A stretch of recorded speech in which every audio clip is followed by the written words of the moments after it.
लेखिका शिवानी द्वारा रचित एक उपन्यास है जो 60 के दशक में धर्म युद्ध पत्रिका में छपना शुरू हुआ था।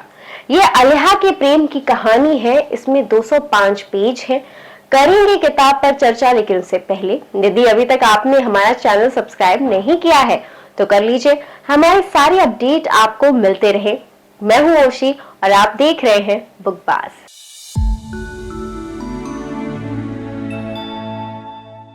जहां एक उपन्यास है, स्वयं सिद्धा एक कहानी संग्रह है।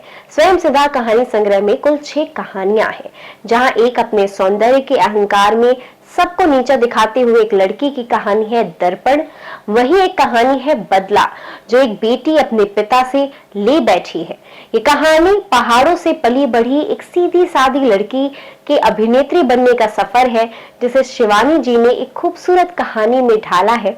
शिवानी जी ने उपन्यास 14 फेरे उपन्यास में पितृसत्तात्मक परिवार के बारे में बताया है। इस उपन्यास में आपको तमाम स्त्री चरित्र दिखाई देंगे। एक पतिव्रता पत्नी नंदी, मलिका, ताईजी बसंती, और यह कहानी घूमती है हमारी नायिका अहिल्या के चारों।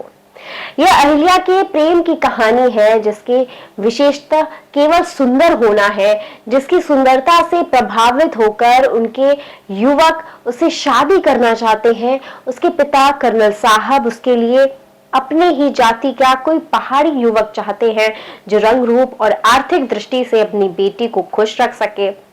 पर कुछ रिश्तेदार जो उनका सुख नहीं देखना चाहते, वो अहिल्या के पिता के फैसले का विरोध करने को कहते हैं और घर से भाग जाने के लिए मौका देते हैं। इस उपन्यास को पढ़ते हुए कई स्थानों पर ऐसा लगता है जैसे कोई नदी पहाड़ पर से उतरी, हमारे पूरे मैदान में आकर सफर तय करते हुए सागर पहुंची। मैदान का विस्तार, बड़े शहर की बनावट भरी सभी संबंधों का खोखलेपन देखने के पश्चात वापस पहाड़ों पर लौट गई। उन पहाड़ों पर जहां अभाव है, लेकिन हर रिश्ता सरल प्रेम में बंधा हुआ है। इस कहानी में आपको जिंदगी के तमाम रंग देखने को मिलेंगे। इस उपन्यास की एक चीज याद है, किसी एक चीज के विषय में बात करना तो असंभव होगा। उस उम्र में मेरे लिए यह बिल्कुल नूतन अनुभूति थी कि कैसे एक लेखक हर एक पात्र की मानसिक दशा को पहचान सकता है, मानव मन की सभी जटिल और सरलताओं को इस तरीके से कलम में पन्नों पर कैसे उकेर सकता है। ये मेरे लिए एक नए संसार के द्वारा खोल रही थी। इस उपन्यास में जीवन मूल्य, प्रेम, कर्तव्य, अभिमान, अधिकार, रिश्ते कितना और कहां तक बताओ, इससे क्या सीखने को मिला। तब केवल टीवी पर नाटक शुरू नहीं हुए थे और हिंदी पत्रिकाओं पे छपने वाले लोकप्रिय धारावाहिक साहित्य प्रेमिकों के लिए आकर्षण और चर्चा का वैसा ही विषय थे जैसे आज के सीरियल 14 फेरे जब धर्मयुग में धारावाहिक रूप में छपने लगे तो इसलिए लोकप्रियता हर क्षेत्र में बढ़ने लग गई। कुर्माचल समाज में तो शिवानी को कई लोग 14 फेरे ही कहने लगे थे। उपन्यास के रूप में इनका अंत होने से पहले अहिल्या के फैन बन चुकी प्रयाग विश्वविद्यालय के छात्राओं के सैकड़ों पत्र उनके पास चले आए थे। प्लीज प्लीज प्लीज शिवानी जी, अहिल्या के जीवन को दुखांत में विसर्जित मत कीजिएगा।